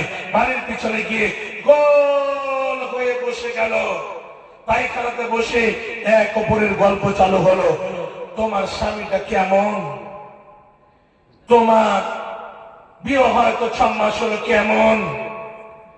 মা জননী, গোপনীয় কথা যদি স্বামীর কোন বান্ধবী আপনাকে জিজ্ঞাসা করে, আর ওই সময়তে যদি আপনি বলেন, যে কোনো সময়তে যদি গোপনীয় কথা বলেন, এটা খুবই বড় অপরাধ। এই গুনাহ কি কারণ? গুনাহ এমন ভাবে যে সমস্ত পিপিলিকা থেকে যতগুলো খাস করে ফেরেশতা পর্যন্ত আপনার উপরে লানত করেছে, আল্লাহ এবং রাসূলের অভিশাপ রয়েছে, বলা যাবে না। এমন করে গোল হয়ে বসে কি রান্না করেছো, তোমাকে তোমার শাশুড়ি শ্বশুর খেতে দেয় কি দেয় না, কি করে না করে, এমন ভাবে মানে বলা বলি। আর বলাতে একটা অপরাধ আছে, আবার পায়খানা পেশাবে বসে গল্প করছে, যেটাতে বলতে মানা আছে, এমন ভাবে বসে চালু করে দিল। একটি কথা কি বলিব ভাই, না বলিলে চলিবে না, রাসূলুল্লাহ কয়। 5-7 বিবি মিলে, 5-7 বিবি মিলে পায়খানাতে গিয়া পরস্পর বসে তারা মজলিস করিয়া,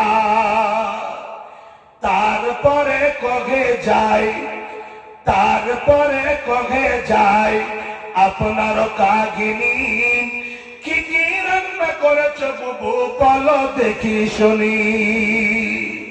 কেউ তো বলে দাল কাটা আলম লাউল, কেউ তো বলে ওঠে বুবু ভেজেছি পটল। যত যা গল্প কাহিনী আছে ওই পায়খানা পেছাবে বসে চালু হলো। বেপর্দা হয়ে যখন অবস্থাতে গিয়ে কেউ দেখতে পাই না, এইরকম টয়লেটে যে ঢুকবেন তাও নবীজি বলছেন হাদিসের মধ্যে, ছেলে হোক মেয়ে হোক ওই শরীরের জামাটা উঠার আগে, কাপড় উঠার আগে দোয়া পড়ে না। এর মানে শয়তানও দেখে নিজে আনন্দিত হবে, শয়তান দেখে নিজের চক্ষুটাকে শীতল করে নেবে।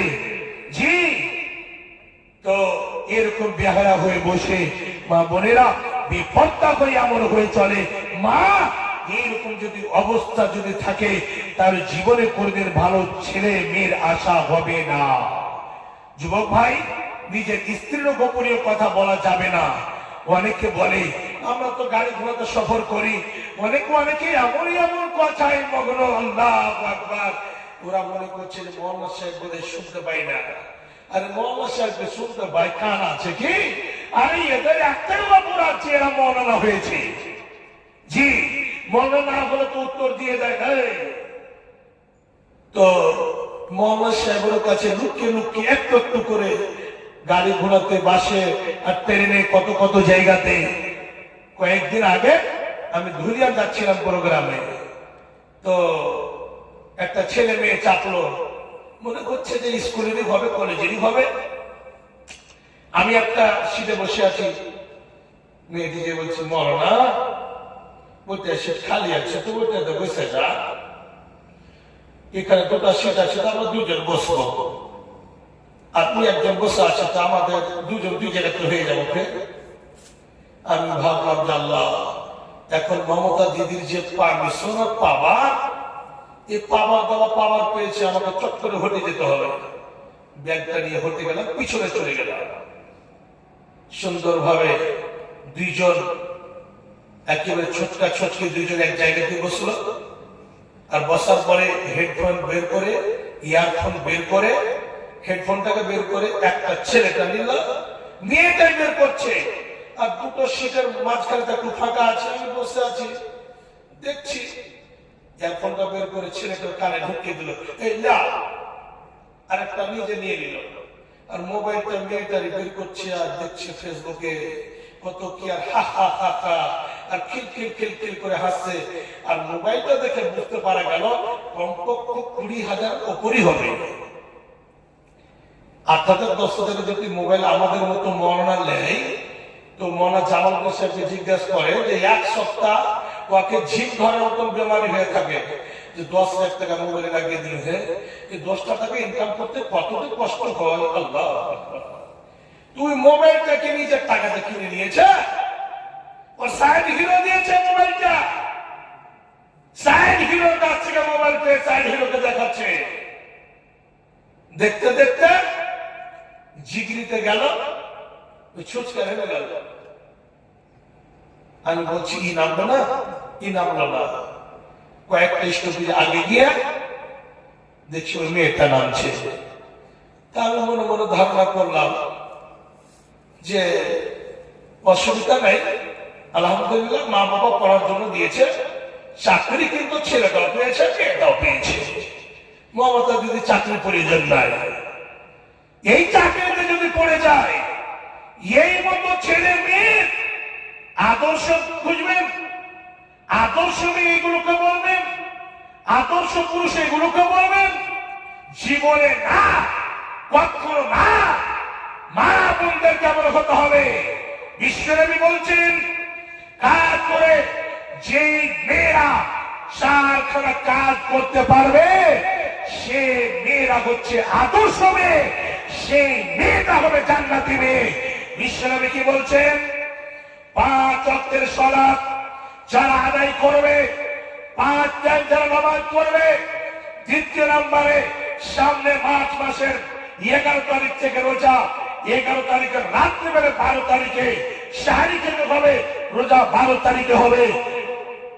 1 মাস যারা রোজা রাখবে, নামাজ হয়ে গেল, যারা রোজা রাখবে দুইটা হয়ে গেল। তৃতীয় নম্বরে পা থেকে মাথা পর্যন্ত নিজের হেফাজত করে রাখবে। অন্য কোন বন্ধুকে দিয়ে, বয়ফ্রেন্ডকে দিয়ে, কাকাতো ভাইকে দিয়ে, মামাতো ভাইকে দিয়ে এইরকম করে নিজের শরীরকে বরবাদ করে দেবে না, নিজের অস্তিত্বকে বরবাদ করে দেবে না, নিজের কাজ করে মূল্যবান সম্পদকে, মোহর মারা সম্পদকে বরবাদ করে দেবে না।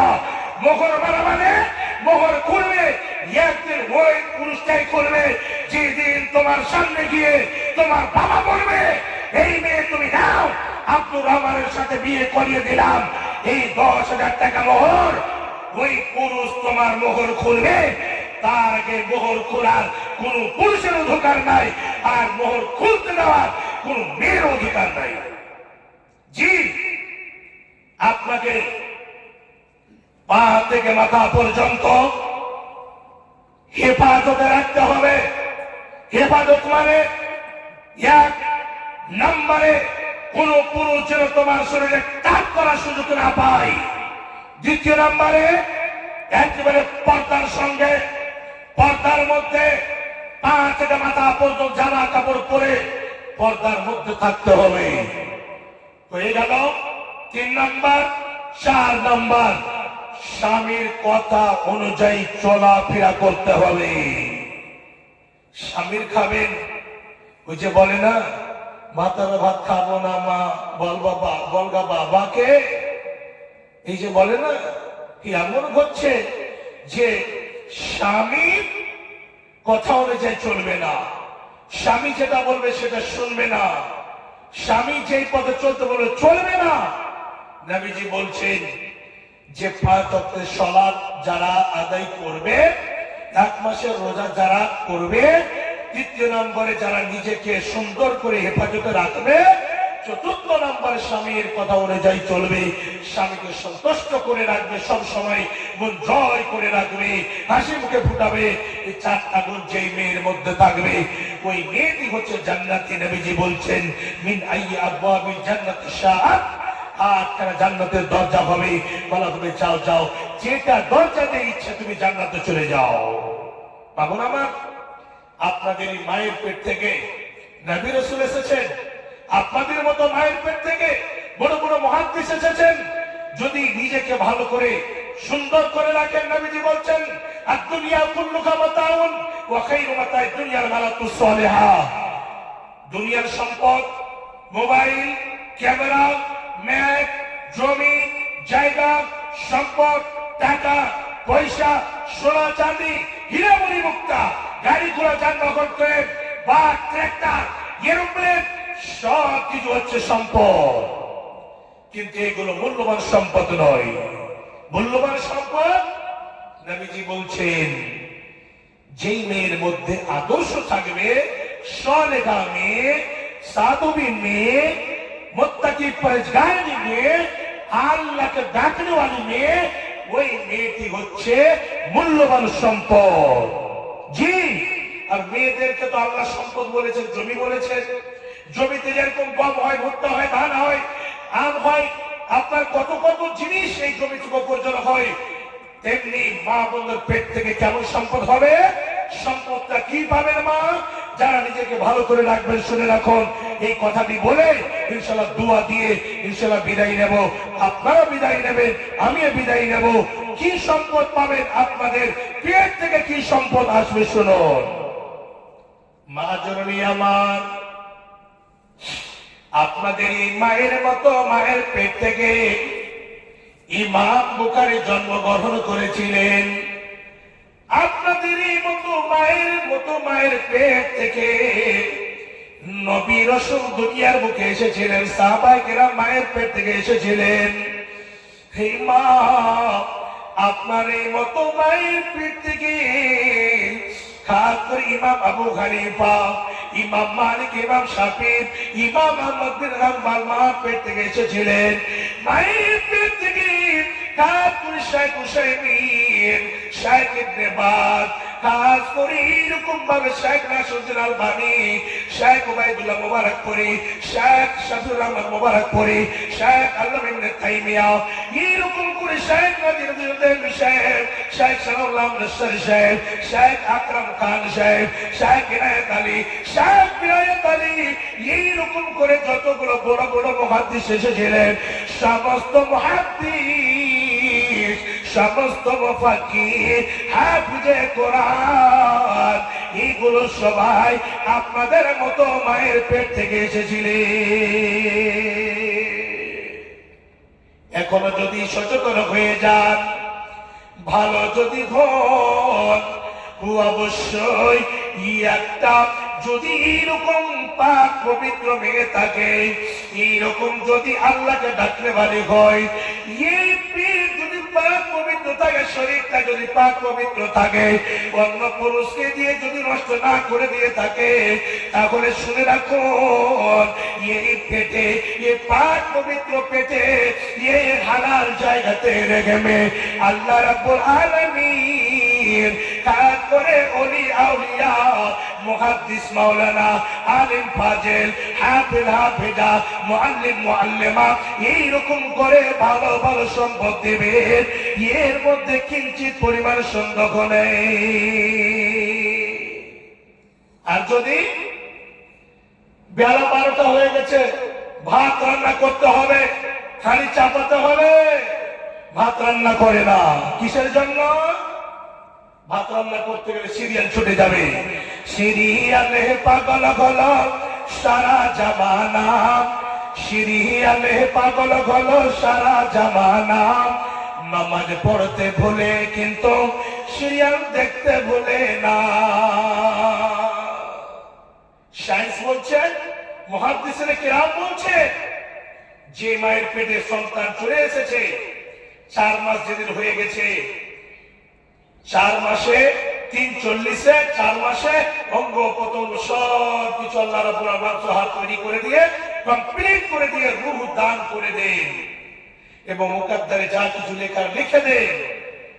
তো সায়েন্স এবং কোরআন হাদিস নিয়ে মুহাদ্দিসিনে কিরাম বলছে, ওই সময় যদি ওই মা টিভির আগাদিকে বসে, ওই মা যদি নেগের ছবি দেখে, জঘন্য খারাপ ছবি যদি দেখে, তাহলে যে যে জিনিস মা ক্যাপচার করবে, খাস করে তাকে ক্যাচ করবে, ওই পেট থেকে ছেলে মেয়েও ক্যাচ করবে।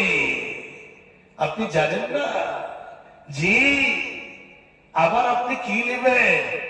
আমাদের মা বোনেরা খাস করে এমন পর্যায়ে চলে গিয়েছে যে নিজেকে বলতে দুঃখ লাগছে, আর নিজেকে বলতে লজ্জাও লাগছে। কারণ যে গ্রামগঞ্জে রাস্তা পথে চলা যায় না, বেহায়া হয়ে, বেপর্দা হয়ে, জঘন্য অবস্থায় ছেলের বোতলে মেয়ে হাত দিয়ে, মেয়ের বোতলে ছেলে হাত দিয়ে, শরীরে হাত দিয়ে ঢালাহারে চলছে বাজারে। মনে হচ্ছে একজন মৌলানা সাহেব যদি আসছে, বলছে দেখে আল্লাহু আকবার, লজ্জিত হয়ে নিচু দিকে মুখ করে চলে যাচ্ছে। একটা মেয়ে, ছোট একটা বাড়ি লাগা দিকে নদী আছে, পুকুরের মতো, তো গোসল করতে নামছে, তো মা ছেলেকে বলছে, বেটা মানুষ যখন আসবে তখন আমাকে একটু বলিও। মানে এমন হয়ে কাপড় খুলে দিয়ে গোসল করতে নেমেছে। তো হঠাৎ করে একটা লোক জাল ঘাড়ে করে চলে আসছে, বড়ি জাল, মনে যা বুঝেন তো, আসছে মারে। তো ছেলেটা বলছে, মা মা এই যে মানুষ আসছে। তো নজর পড়তে দেখে বলছে, ও এটা জাইলা। জালওয়ালা বলছে জাইলা। কিছু ওর জন্য অসুবিধা হলো না, চলে গেল। একটু পরে একজন হাল ঘাড়ে করে চলে আসছে, মা এই যে একটা লোক আসছে। তো একটু করে দেখে বলছি, ও ওটা হাইলা, এটা জাইলা, ওটা হাইলা। তো একটু পরে মশর বলে কিছু চলে আসছে, বলছে, মা মানুষ আসছে। বলছো এরকম মশর হয়ে গেল। এর বেটা বলছে, হবে মানুষকে আমার দোকান পা, ওর দুটা পা, ওর দুটা হাত, আমারও দুটো হাত, চোখ লাখ মুখ সবকিছু আমাদেরই মতো। তো মানুষ আসলে কে? তো রাগ করে একদম ছেলেটা বসে আছে, হঠাৎ করে লাল জুব্বা পরে না সাদা জুব্বা পরে সাদা টুপি লাগিয়ে ছাতা নিয়ে শেখ জামালউদ্দিন সাহেব হাঁটতে হাঁটতে চলে আসছে। তো ছেলেটা রাগ করে আর কিছু বলেনি। যখন আস্তে আস্তে কাছে এসেছে, শেখের উপরে যখন মেয়েটি নজর পড়েছে, তখন মেয়েটি বলছে,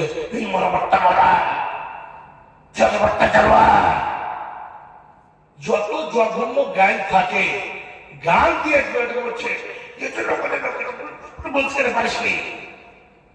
মানে ওইটা হাইলা, ওটা জাইলা, ওটা মুশহর সব শেষ হয়ে গেল। মোল্লাকে যখন দেখেছে, হাদিস সাহেবকে যখন দেখেছে, তখন বলছে এটা আসলে মানুষ। এর আগে তিনটা এরা মানুষ ছিল না। তো এই কথাটা আসলে আমার একজন উস্তাদ বলতেন, আর আজকে ওটা বাস্তবে দেখতে পাচ্ছি। ঢালাহারে ছেলে না ছেলে যাচ্ছে, কোন ব্যাপার না, মাথা কাপড় নেয়, যখন মৌলানা সাহেবকে দেখবে মাথার কাপড় এমন করে টানবে জোর করে যে পিঠ উদাম হয়ে গেল, কিন্তু মাথায় কাপড়। জি, এমতো অবস্থায় যদি চলেন মামা, তাহলে জীবনে এই দুনিয়া তো ভালো জায়গা পাবেন না, ভালো ছেলে জন্ম হবে না, আর বেপরদার কারণে, বেহায়ার কারণে পরকালে জাহান্নামে জ্বলতে হবে। বিশ্বনবী বলছেন, এমন জায়গা দিয়ে আমাকে নিয়ে যাওয়া হলো, খুব উঁচু জায়গা দিকে নিয়ে যাচ্ছে, আর ওই জায়গা থেকে এমন এত বিকার এইরকম গন্ধ আসছে যে বরদাস্ত করা যায় না। শেষের বেলায় জিজ্ঞেস করা হলো, কি ব্যাপার? তো জিবরিল আমির সঙ্গে আছে, বলছে এখানে জেনাকারী মেয়ে, ওই জেনাকারী মেয়ে কি আল্লাহ সাজা এমন দিয়েছে, তার শরীর এমন দুমদুমা হয়ে মোটা হয়ে গিয়েছে, গলে পচে এমন ভাবে ফুলে গিয়েছে, যে মতো দেখবেন গরু মহিষ ছাগল ভেড়া যদি মরে যায়, মরার পরে ফুলে যায়, এত ফুলেছে আর শরীর ফেটে গিয়েছে, গন্ধ আসছে। ওরা হচ্ছে জেনাকারিনী মেয়ে। জননী আমার, এত পর্যন্ত যদি অল্প যদি আমার মা বোনেরা, আমার বাপ যারা, আমার যুবক ভাইয়েরা অন্তরে যদি রাখেন,